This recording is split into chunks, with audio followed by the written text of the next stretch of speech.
officially welcome to the Performance Formula podcast. It's really cool to have you and to have this conversation with you. Yeah, it's great to be here. Thanks, Jody. Awesome. Simon, I don't really know necessarily where to start for this conversation. So, because I know you're a former cricketer, but you also do some other stuff, right? And you've had some life experiences. Some of it seems like they're, huge challenges that you've overcome. And so I'm happy to take your guide, right? Or happy to take your lead, in terms of what the most important things are that we could cover in this conversation. And possibly the way to get us into that is maybe just for you to share a little bit more about yourself so that people know who we've got here, what you've experienced, what you've done, and where you're at right now. Yeah, thanks, Jody. Well, it's a pleasure to be here. And yeah, I guess, cricket for me is quite a while ago now. I played for Kent and Derbyshire in the English county cricket, on the English county cricket circuit in 2000, from 2002 through to about 2008. It's only about 6 years. And I guess I have to start even earlier than that, which was I brought addiction issues into cricket. And I came from a very challenging childhood, to say the least. I mean, everything you can imagine happened in our house. And cricket for me was always the escape. It was what made me friends. But I started also drinking alcohol when I was like 10. And later on, it's as alcohol took root, people would ask me, did cricket give you a drinking problem? Because, sport, especially back then, and I actually say the opposite. I think cricket gave me structure and it gave me a purpose, and I had strength and conditioning coaches to hold me accountable. And so for me, there was this period of time where I played cricket where I actually was on the straight and narrow for a while. But I came in, council estate sort of projects boy, could bowl fast. I was all talent, and I got an opportunity to sort of play at that level. But unfortunately, I really had no way of dealing with emotions. I had no way of dealing with pressure. I was hard to coach. When we won, I would drink. I would use everything I could do. I would use everything I could as an excuse to drink, but also everything else that comes with addictions, sort of like, chasing every high I possibly could through women and drugs. And I held it together while I was playing, but unfortunately, my sister got cancer at the beginning of my cricket career. And in around 2004, I played really well. I was on an England academy, and I was, one of the fastest bowlers in the country. And then in 2005, my sister died, and I just collapsed I went where all addicts go when the pressure comes on, and I just sort of my career fell off a cliff. Ended up sort of hanging on for 2 more years, and then was released from Derbyshire, second county. And the whole time I'm hiding this problem I've got, and went out to Australia initially for cricket and ended up living in Australia for about 12 years. And all of my addictions took root, all of that running away. And I mean, that period of time I just sort of think of it as a very dark period where everything that was you can imagine with addiction just spiraled and spiraled and spiraled into, must have been 9 years later, into a suicide attempt, an unsuccessful, thankfully, suicide attempt, and then another spiral downwards where I didn't know anything to do other than drink. So I just kept going down and down and down and down, nearly died from alcohol poisoning. And then in the end, I found myself picking up the phone and asking the players' union. I'd never reached out to anybody. I'd never told anybody that I needed help. And I called them up and I said, I need help. And I was in Bali at the time. I was homeless. It's a very long story, but homeless, shoeless, everything, really, really struggling. I've got a fantastic photo where I look like a ghost. And they rescued me. They flew me out of Bali into rehab. I spent 3 months in rehab. This is coming up to 8 years ago now. And the best way to describe it really was, in rehab, everything that I was so ready to I hit a firm rock bottom. I think that's probably the best way. And I find that in addiction, you need to hit a rock bottom. And some people think they've hit a rock bottom. I must have hit mine because I was ready to do whatever I could. I was desperate to get recovery. In the beginning, it was so that I didn't hurt anybody anymore because I'd hurt a lot of people.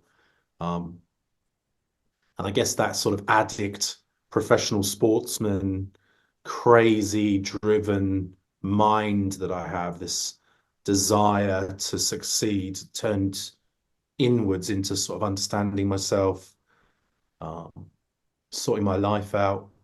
It was brutal. It was a brutal journey, to be honest. I mean, it's still parts of it are still brutal now. Living with, haven't had a drink in 8 years. Met my wife early in recovery. She's also now 8 years clean and sober. We met about 2 years in. We were both working in a rehab. My wife was a yoga therapist. I was coaching and running the business in Bali. And then we came home to start a family. Since then, we've had twin boys, and which is crazy. That's a high performance environment. That's pretty nuts. There's like facing a fast bowler, right, bowling 90 mile an hour in my head, and then there's twin sons who are destroying everything in their wake, but they're fantastic. And we came home. I think we came home knowing that we could probably make a difference and help, because when you get into recovery, you learn simple things like emotions pass and but my early recovery was sort of like, well, what is my mind? What are emotions? What are thoughts? Why am I here? Where am I going? Where have I been? I dealt with resentment and anger and sadness and happiness, joy, love. And I think my education in my own recovery sort of stood me in good stead to, about 3 years ago, my phone started ringing, and it was usually blokes who current cricketers, or usually men in high performance environments, lots of shame, didn't want to reach out to anybody in the team because they didn't want to get not selected. And I started to sort of privately coach men. And in the beginning, it wasn't really coaching. It was sort of like project management or triage. People are bleeding out and I can bandage them up and send them off to the doctor. And then since then, you can imagine there's lots of men who are struggling. And now I work mainly with sort of senior leaders. There's some elite sports people in there, a couple of former athletes, usually men, got a little bit of a reputation that they're afraid of, coming out. And it's a bit cloak and dagger at times. I sort of, it's all quite private. And I'm not a therapist. I sort of just stand there, and from my lived experience, I try and be there. And I've got, suicide, depression, addiction. So I guess that's my very long spiel as to who I am and where I've come from. Sure. There's a part of me that listens to your story and really feels it, right? I can't say that I've had those types of struggles, but I think all people go through struggle, and it might not be at that depth and that intensity and for that long at times. but I do feel there's so much value, so much awesomeness actually in being able to sit with somebody who's on the other side of the world and is sort of willing to speak about these things that are often taboos. And this podcast is about performance, and at times these are not things that we think about from a performance point of view. Like, as you explained at the start of your sort of story, where you were actually an elite athlete and you were hiding these things, some of them. And I'm assuming pretty well, because maybe you weren't even called out for them at the time. Yeah. So where my sort of head goes with this is, and I don't know if it's jumping the gun, right? I don't know if it's jumping too far ahead.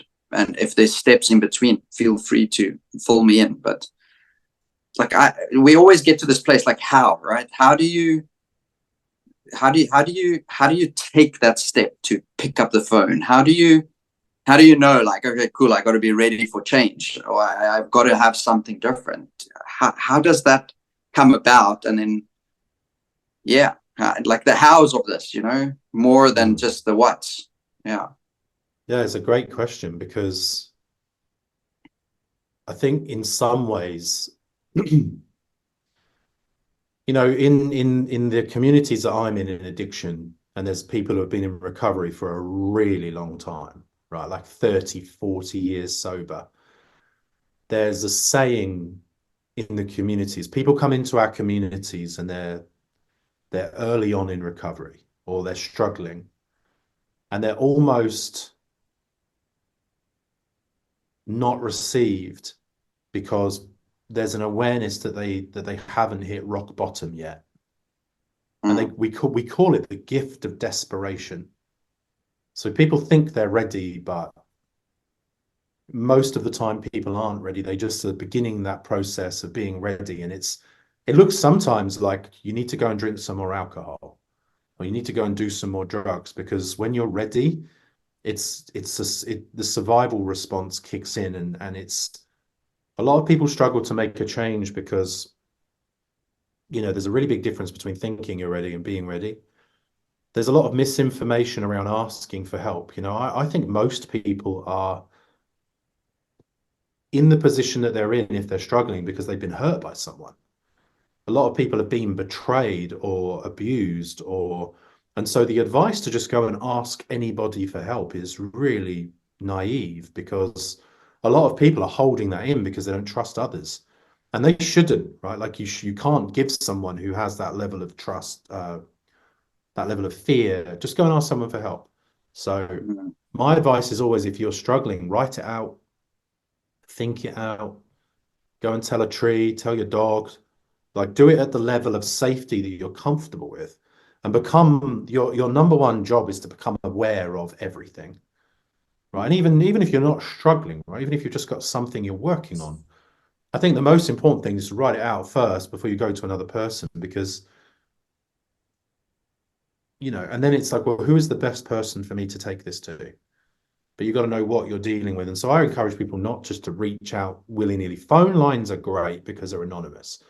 So picking up the phone to a phone line and give them a fake name and talk it out, great idea.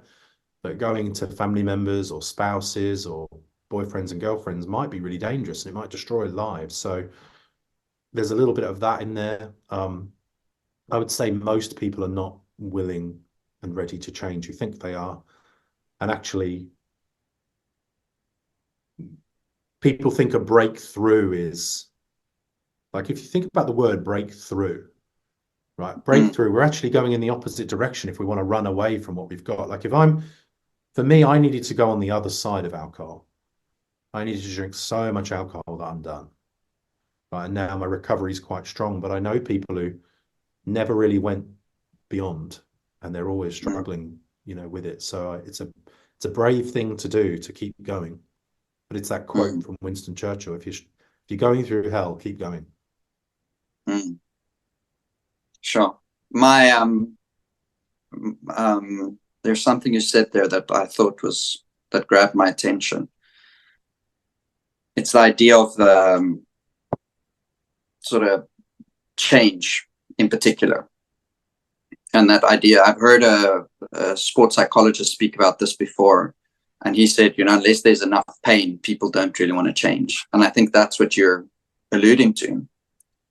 Then my head goes to sort of little things, you know, like take an elite athlete that's just lazy waking up in the morning. Take somebody, to me, what you're explaining is like really at an extreme end that maybe not all people experience on a day-to-day basis. Not everybody's lives are to that extreme, but they might also seek change.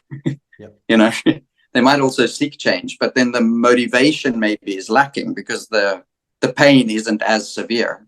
The survival isn't necessarily kicking in like, oh, shucks, I've got to actually do something different. Versus, oh, I'd like to have that, or it'd be nice to have that.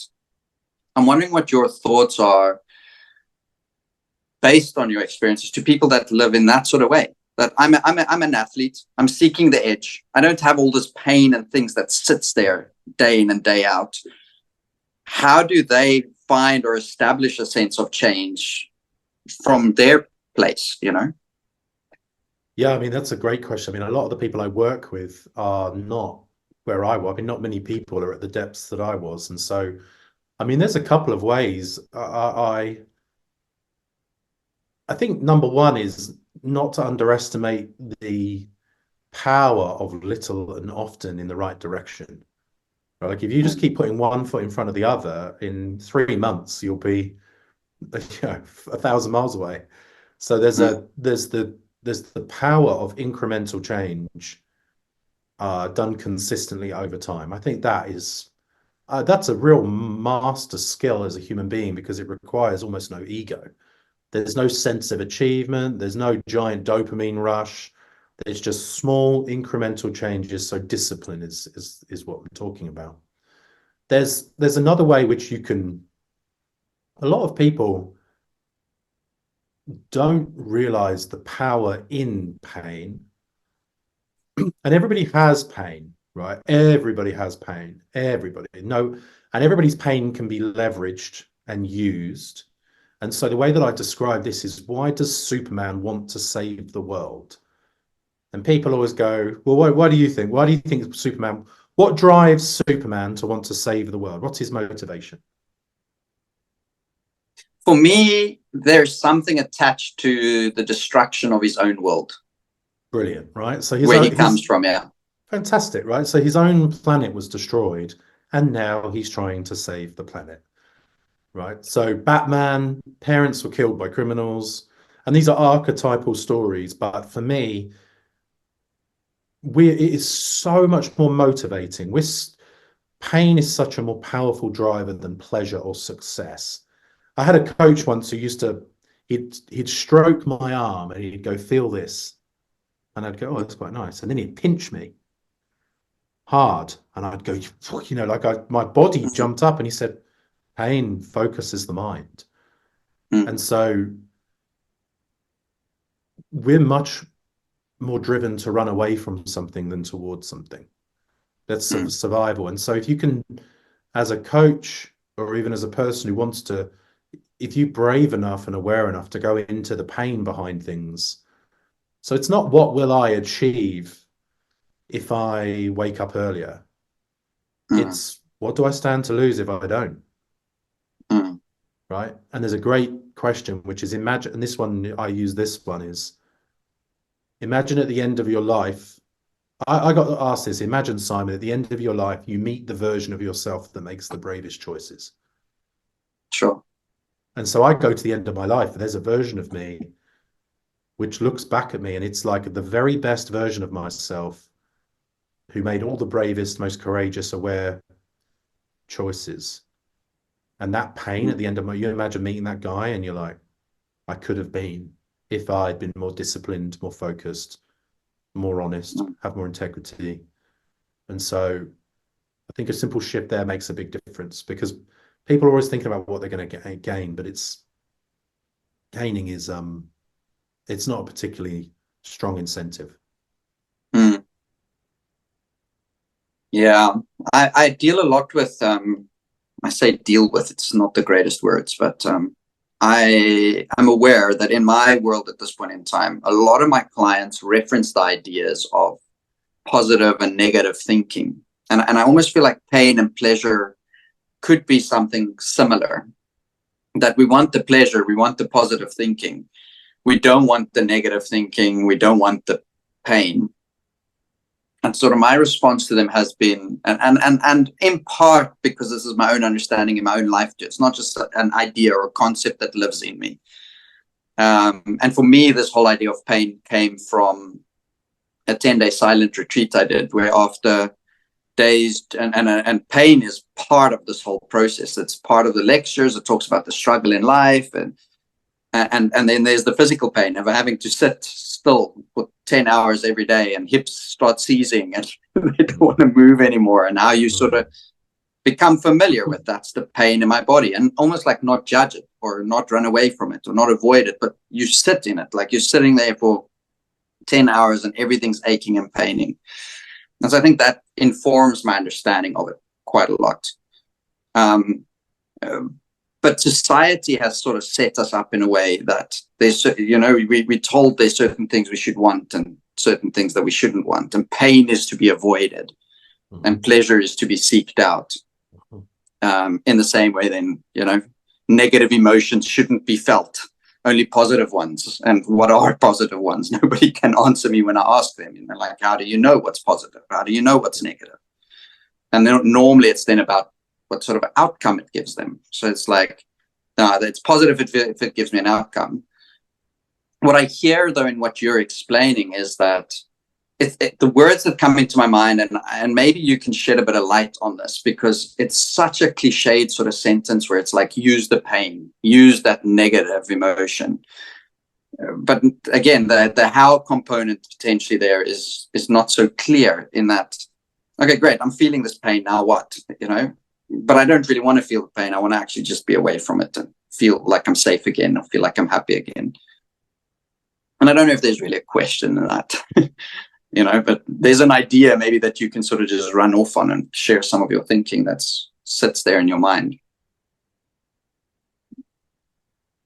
I had a really good teacher early on in my recovery say, your life will change the moment you stop chasing or stop trying to attain pleasure or success, and you look for meaning. So he said, meaning, winning and losing come and go, pain and pleasure, they're temporary and illusory, and they can't be trusted as any sort of source of, like, if you put your sense of identity on a win of some kind, then it comes as quickly as you go. As anyone who's had success knows that. Same with failure. So there's an impermanence. The Buddhists call it impermanence, right? You would have sat in so much of that in your 10-day silent retreat. Like, it comes and it goes, and even if you're in pain, it comes, it goes. It's a coming and a going. And so I started to look for meaning. Like, and meaning it's still impermanent, but it can last a lifetime, I believe. Meaning, like, what does this mean? Or finding something that means something, like the deepest possible meaning, or the vastest meaning, like some sort of. And in the sense, I mean, most people, the irony, and coming back to what I said, is most people's meaning is within their pain. You'll find meaning in your pain, or in your anguish, or in your confusion. Like, meaning is never to be found, not really in the light side of things, right? Because it's. I mean, I don't know if you've ever sat with anybody who's never experienced any of the darkness in life, and they've never been into their own sort of shadow, and you like, a light breeze will just blow them over, right? There's no resilience, there's no grit, and I don't trust people. I struggle to trust someone who's not been through something, or maybe better put is someone who's aware of what they've been through, right? The light, fluffy unicorn chasing nonsense of life it's got no roots, right? Like, it's a philosophy built on the sand, whereas something that's deep and has required some form of a soul search, to go deep within ourselves, to sit in uncomfortable feelings and ask, why am I here? A lot of the guy I coach, a fairly decent amount of sort of 60-year-old law partners, right? And they're amazing guys. And some of them, they never really asked that question. So they've been chasing. So think of it like this: achievement versus fulfillment. They've been trying to achieve, and they've achieved everything. They've got the family, they've got the money in the bank, they've got the status, they're a lawyer, they're successful, and yet they're completely empty. And the analogy that I use is, it's like climbing up a ladder all your life and then realizing that you're on the wrong wall. Right? Now, that's not a nice day for anybody. That's not a good day. And I would say that suicide, midlife crisis, these issues are a result of men and women going, yay! Oh, shit. Right? Oh, I've been chasing this ghost, which is money. Right? I thought money would make me happy. I thought status would make me happy. And so the question becomes, what will fulfill me? Great question is, what do I want to look back on my life and look back on? The Regrets of the Dying are a really interesting read, because there was a huge study done into the regrets of the dying, and 95% of the regrets of the dying are the same thing, and it's intimate relationships. So it's friendships, family, close relationships. No one regrets not making more money. No one regrets not making a difference in the world, really. People regret to be loved and to love, right? Like Yeah. that's it, right? And so we can't ignore that study, because I can't think of a greater failure than getting to the end of my life with a regret. And so what I try and do at 39, is I try and remember that every day, that the most important thing is my wife, my children, you right now, myself, my understanding of a higher power, God, or whatever it might be, life, nature. And I try and live there, because for me, that's where I found meaning. Because for me, the deepest meaning I can think is getting to the end of my life and having a life well lived. And I can't think of anything more shallow than just chasing external success. So for me, I find it in making a difference, giving, service.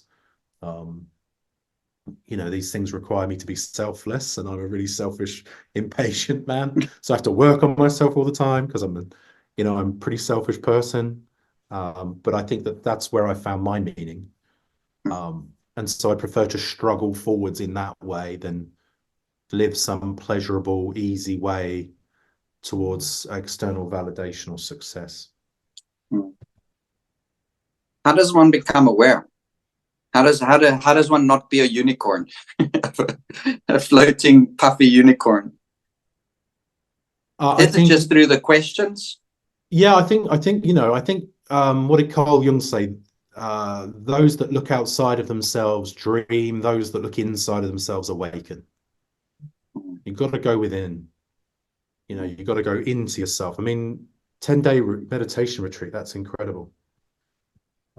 Yeah, incredibly tough too. Well done. I mean, amazing. I mean, for me, that's a proper achievement.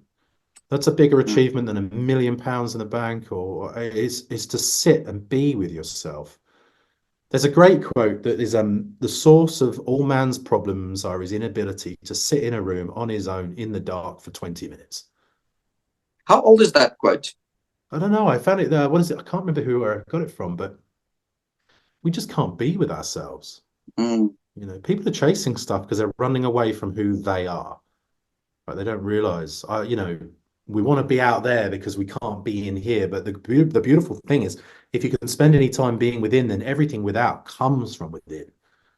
Yeah. That's when it comes from within. Like, if you can't stay there. So I would say the answer to the question is definitely just to go within. And the first time you go within, it's like, that drawer you just stuff things in, that drawer you just put things in over, like 10 years later, you've got that drawer and it's full of stuff you need to look at. And the first time you open that drawer, it's just awful, right? Most people, when they sit and meditate, that's what their mind is like. It's our minds, what is it? Our minds are the junkyards of other people's ideas, who we've been told to be, your mother's voice, your father's voice, that school teacher, the bully, your own self-doubt, criticism. And like, the first time you turn your gaze inwards on your own mind, it's like, it's an absolute mess in there. Right. And then you just keep going. I'm going to steal that so hard. I hope you know that, because our minds are the junkyards of other people's ideas. Yeah, and the idea that it's like if you open a drawer where you just stuffed some stuff in, because so many people say, no, meditation doesn't work for me because when I sit down, I can't get it right. Yeah.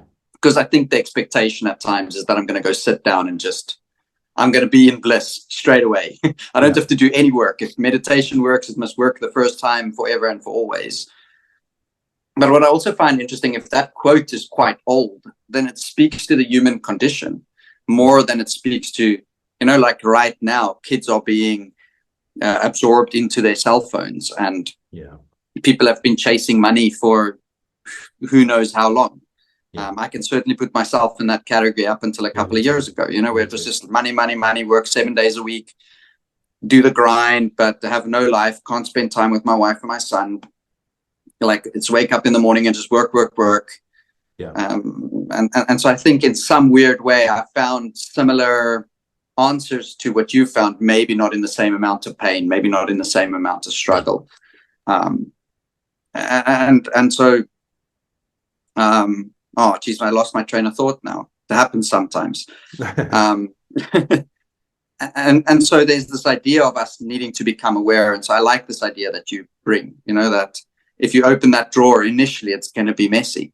It is absolutely going to be messy, but that's part of that process. It's not working. It's not wrong. It is what it's meant to be, And people, I think one of the reasons people, I mean, I'm working on something at the moment, which is,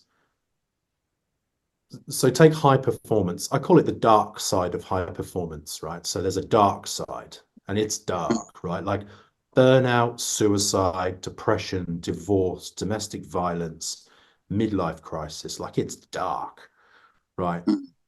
And then I think there's an awakening to that somewhat, and people are going, hang on a second, we need to focus on our well-being.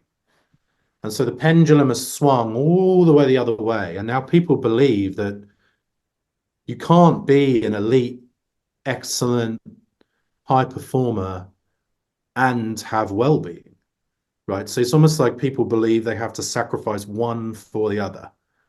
And so what I've been really sitting with is, well, take excellence rather than a high performance. Like we want to be excellent because that's what we're here to do, is to be excellent and to serve. And take something like the samurai or ancient warriors, right? The level of dedication and devotion. You get a samurai lawyer, they'd be the best lawyer in the world, right? Because the level of attention to detail and discipline and focus. But the core practice in these cultures where excellence was warriorship, right, was meditation and silence, because action has to come from the silence.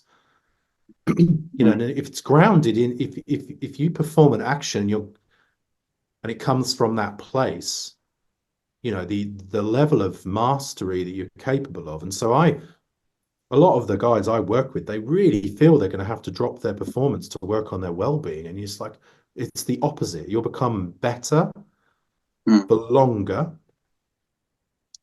And all you need to do is come from within, right? And sure, a few things might need to slip away, right? But ultimately, I think people are really afraid of going within because they think the whole world will collapse.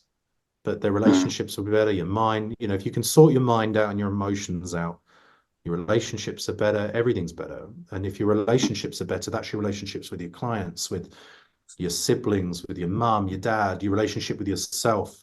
I mean, most people don't even realize, I say to people, what's the most important relationship in your life?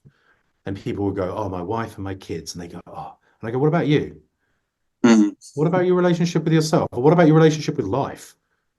Right. The third relationship, I go relationship with myself, or my relationship with life, my relationship with myself, then my relationship with my children, then and my wife. But people put something external to them. They don't go, what about my relationship to me? Right. And people just have no relationship with themselves. That's why they can't sit with themselves. The very least, we should be our own best friend. Right. And a best friend sometimes goes, hey man, you need to get your shit together. Right. Like, and a best friend also says, hey man, it's okay, just keep going. It's going to be all right. Like, you've got to be a good friend and a good coach to yourself before you can be a good friend and a coach to anybody else. Yeah. There's a relationship you mentioned in there that I'm curious about that I haven't necessarily heard before. The whole idea of the relationship to life. What's that about in terms of your understanding? I mean, I use the word life because life is much, much bigger than I am. So I think, it's having a relationship with something that is bigger than ourselves. Call that a higher power, call that God, call it Buddha, Jesus, Muhammad, whatever you want to call it, right? Like, it's nature. I think it's, in addiction, certainly the only thing. I mean, the reason 12 steps work is because they give you a higher power of your own understanding. So, it's a very small world if we're encased in our own, I'm the center of the universe. Right. Now, my point of consciousness might be the center of where I am, but, the universe is a really big place. I had a teacher who said, right now, the universe is moving in ecstatic motion the Earth is the size of a grain of sand in this galaxy alone, and this galaxy is a grain of sand on the Earth in the collection of galaxies, and that collection of galaxies is a grain of sand in the known universe, and there are infinite known universes. And then he says that, and then he goes, but you have a little worm of a thought, and it ruins your day, right? It's like, Yeah. that's what life means to me. It's like, this whole thing is pure perfection. There's intelligence, you know, and so I give myself up to that because I go, hang on a second, I'm basically a cosmic ant, right? Like there's something much, much bigger than me at play. And, you know, through my own, you know, I have a prayer and a meditation life that connects me to that. And things seem to sort themselves out sometimes, but I lived in a world where I was disconnected from that. And if you're disconnected from that, then you're wandering through space. That's the way I see it. You know, we have to connect ourselves to even just the air we breathe. I mean, we wouldn't even be here without the trees. The trees breathe out oxygen so we can breathe it in. I mean, it's just like we think we're this like, you know, we're totally dependent upon nature to live. Food, you know, rain, water, you know, the elements. We need all of this just to even survive. So I think that's a good starting point sometimes for me. You know, if I forget that, I get really agitated and angry. And when I remember that, it's like, oh, that's right. You know, I'm a part of something much, much bigger than myself. I think for me, that came from this move we did to the coast. So being able to, I mean, I don't know how well you know, say, South Africa and our lifestyle, but it's not like you can just go outside, say, at night, especially where I stayed in Joburg. You know, you're better off just being in your house, maybe watching TV, reading a book, having a conversation, whatever it might be. But you're better off in that way. And then when we moved here, where we stay now, outdoor life is more a thing. Also in Joburg, if you do go outside, it's cars, it's skyscrapers, cement, it's in most places, you know, where you come here and most of what's around you is mountains and water and sand and trees is not far away. There's beautiful forests. Sort of the biggest forest in South Africa is, say, 30-40 kilometers up the road. And so that was definitely one of the things that made a big difference for me initially, was just that unplug from that hustle and bustle of life to come here, to almost just be able to, that whole idea of things come and go. The ocean waves to me is a great representation of that, because it's like no wave is the same. One day they're big, one day they're small, the next day they're somewhere in between. If you swim in them, one day they feel really strong, the next day they're big, but they feel like they're fluffy. So things are changing all the time. So my connection with those ideas lives in nature. That's why I was sort of curious where your answer goes with that, because when you said it to me, it was nature. Nature is that thing, like life is around us. If you leave a building within, say, 10 years, nature would start taking over. It just keeps going, you know, it just keeps going. As much as we try and suppress it or hold it back or put cement in place, if you leave a place for a while, it'll start growing through all of that, you know. And I think we forget that as human beings. We're so like in our own little world seeking these external things that we get lost in that. We lose our sense of self in that. What would you suggest if, say, somebody's listening to this podcast, right, and they experience a level of pain, and maybe it's to the level of your pain, maybe it's to the level of mine, right, where it wasn't as necessarily as hectic or as crazy or as intense as, say, addiction at that level. But if they're listening to that and they're sort of wanting something different, how would they know that maybe they're ready for that? And what else could they do other than sort of what we've discussed here so far? Yeah, it's a really good question. I think step one is always, see, for me, I think there's an awakening point that everybody could come to, which is, am I living the life that I consciously chose? Am I the person that I decided I want to be? Or am I sort of like a knock-on effect of the past? And am I living the life of someone else's dreams? Or am I, there's this idea of being sovereign and being like, am I where I want to be? Am I who I want to be? And if the answer is no, then that's a great start, because then you can start the process of going, well, you can't start a new momentum any more than you could stop a wave crashing, right? Because the wave is a natural momentum of the whole of the ocean. But what you can start to do is observe, who am I? Right. So one of the step one for me has always been with my clients has been, well, let's stop trying to fix everything and let's just watch what is. Let's study, why am I the way that I am? Where does it come from? Whose voice is this in my head? Right? Where does that come from? And then because there's a sense of shame that comes with constantly trying to fix ourselves, and then it's very hard just to make a massive change straight away, right? And so you just go, well, a lot of people are not even in the career they want to be in, or they're not doing the job that they want to do, or they're not in the relationship that they want to be in, or they're not happy, they're not content. And I think just asking lots of great questions, there's three questions that I start with, which is, where have I been? Where am I now? And where am I going? And a lot of people, we feel disconnected because we're just disconnected from those answers. People don't know where they've been, they don't know where they are, and they don't know where they're going. And if you can answer those three questions in detail, so it's a really rigorous sort of stock check. Where have I been? That's your parents, your siblings, the environment you grew up in, pleasure and pain, positive and negative.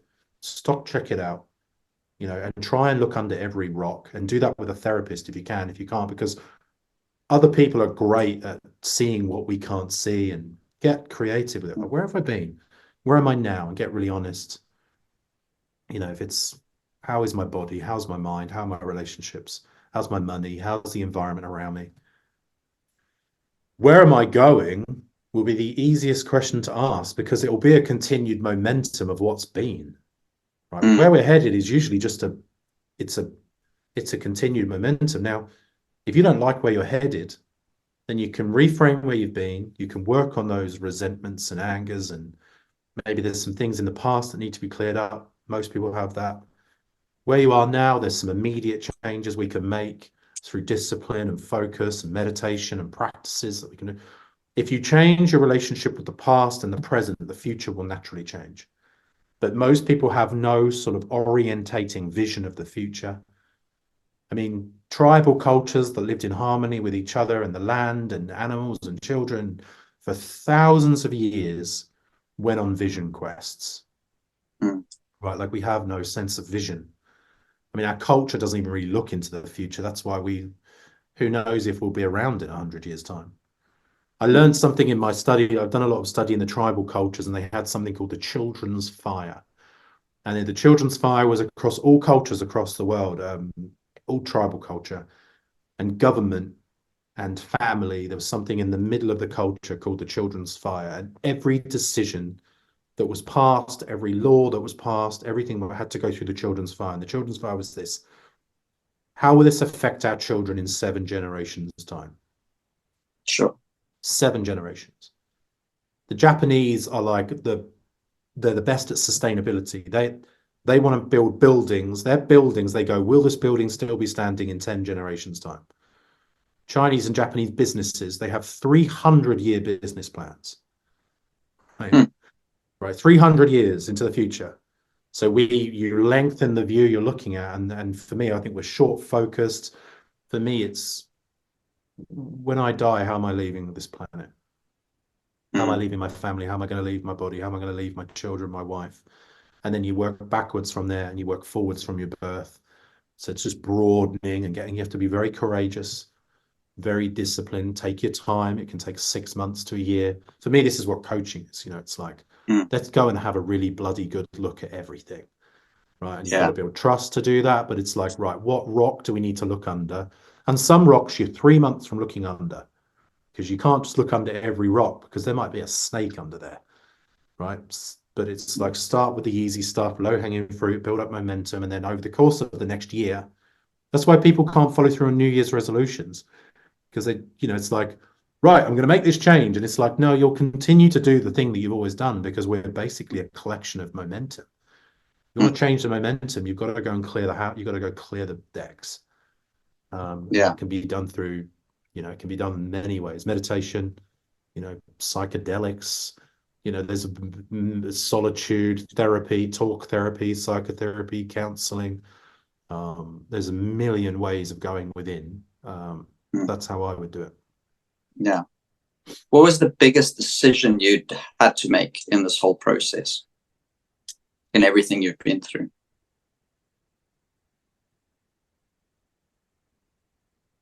I feel that's a really good question. I feel like a lot of my early recovery wasn't a decision. It was just a need. So conscious decision.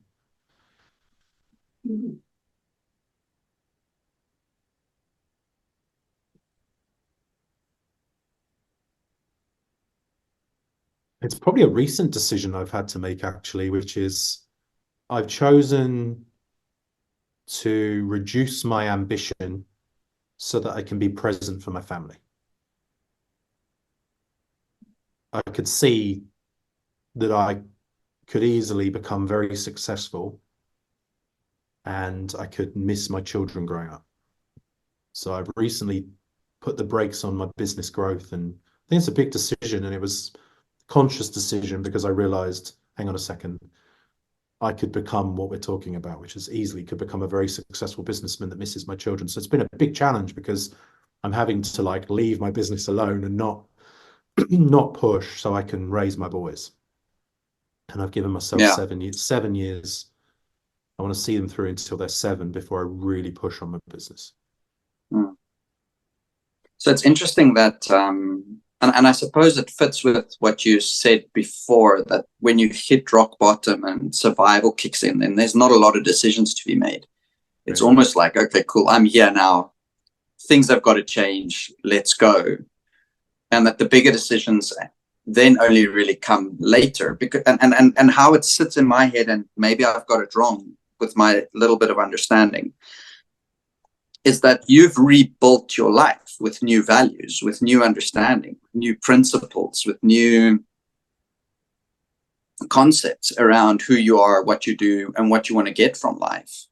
And so now, because of those sort of decisions that almost fell in place, voluntary / involuntary, because it was the hit rock bottom and following a process, now it gets to a place where those values are being challenged and tested with life and life stuff. Okay, cool. There's money out there. Okay, but what am I going to choose now? Nope, I'll still choose the new value. That's what it sounds like in terms of, if I had to like put it in my own words. Yeah, I mean, look, there's another part of this conversation, which is, where possible, I give my will up to something much bigger than myself.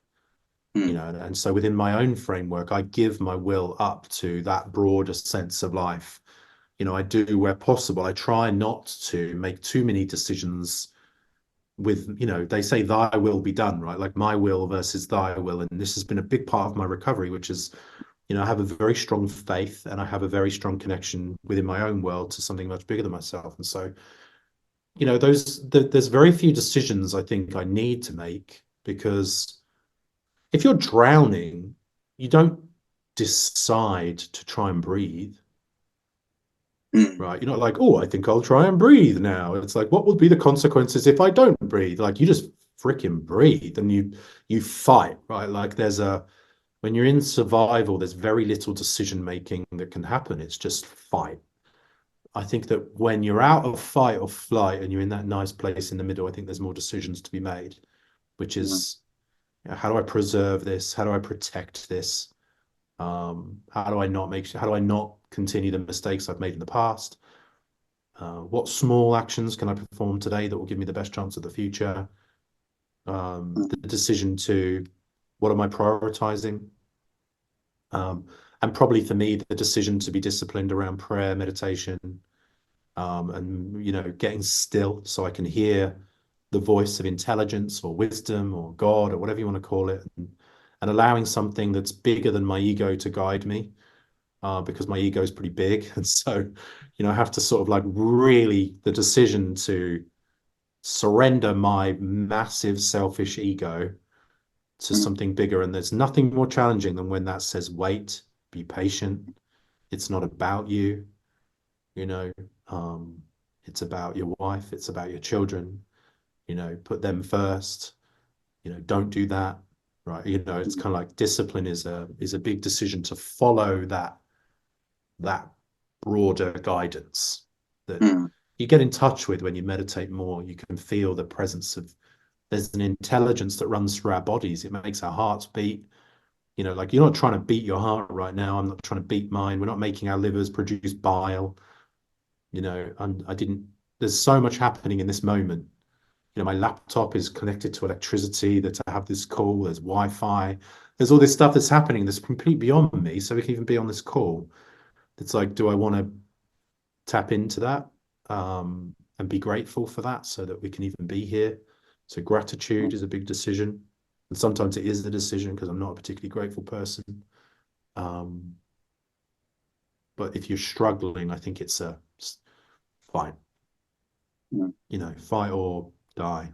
And for me, mm. I let go and had to fight. Yeah, sure.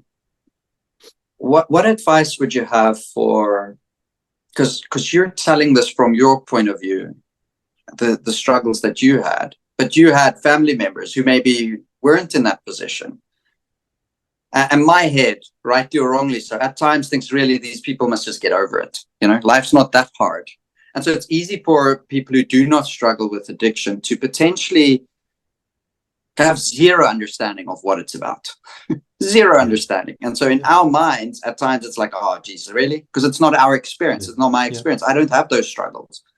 So it's easy for us to maybe say, well, you should just get over this, or you should, Yeah. What advice would you have for people not knowing the struggles? And if they've got family members or kids, or athletes in their team, if they're a coach, potentially, whether they know it or don't, there's always the possibility that somebody is. Yeah. What advice would you have for them? I mean, where possible, do as little, let them get on with it. I think it's probably, you're right. I mean, it's very hard to understand the situation of another person anyway, regardless of what they're going through. So I think it's, regardless of what another person's going through, it's their experience. And I think that, like what you said around that non-judgment, I think that's a really important practice. If someone's deep in addiction, then it's telling them to not be addicted is like saying, Jody, can you stop your heartbeat? Come on, man, just stop your bloody heartbeat. Like it's an action that is happening beyond their control, and they're just like fighting to stop their heartbeat, feeling like shit because they can't stop their heartbeat. Everyone's telling them to stop their heartbeat. Like when you're in addiction, it's bigger than the person. And so there's an element of understanding and compassion that can come with that. The worst thing, to be honest, though, is when people try and save others, like, enabling and saving. That's a big problem with family members. They pay their debts to drug dealers, and they try and help them. I think where possible, let nature take its course. And that can be very challenging if it's a child. We got taught in rehab, which is if you've got a child who's addicted, you have to make your peace with them dying, because it's on the other side of their near death that they'll get recovery. And a lot of people are like pulling people back from death, where they're actually pulling people back from their rock bottom. Really challenging to work with loved ones who've got addiction. It's all about surrender. And there's something called Al-Anon, which is a 12-step group for people who have loved ones of addiction. And the first step is the same as the 12 steps. It's we're powerless. So my first step in 12 steps is I'm powerless. It's powerless over my addiction. That's why I don't drink anymore. Because if I have one drink, I'm powerless again. Sure. So we're powerless over others. I mean, that's a lesson anyway outside of addiction. We're entirely powerless over other people. All we can control is ourselves. And even then, we can't control ourselves very much either. especially if we're not aware, especially That's if we're right. not a lot of these things that you spoke about. If we're not doing that work, then we are powerless. We're basically just running with that momentum of our past and where we're now, and we're just letting that momentum continue. Simon, this has been a phenomenal conversation. Thank you for your time. I've certainly learned a hell of a lot here, and have been reminded of a whole bunch of stuff as well. If you're open to it and people want to reach out, connect, chat about what you do, what would be the best way for them to get in contact with you? Probably just LinkedIn, to be honest. I mean, at the moment, I've got a website being built. I kind of found myself stumbled into all this, so LinkedIn's a good place to reach out, and then from there, I've got a website being built and a few things. But yeah, I was up for a chat. Cool. I'll make sure the link to that is in the bottom of this conversation. Cool. Yeah, brilliant. Awesome. Thanks. Thanks, Jody.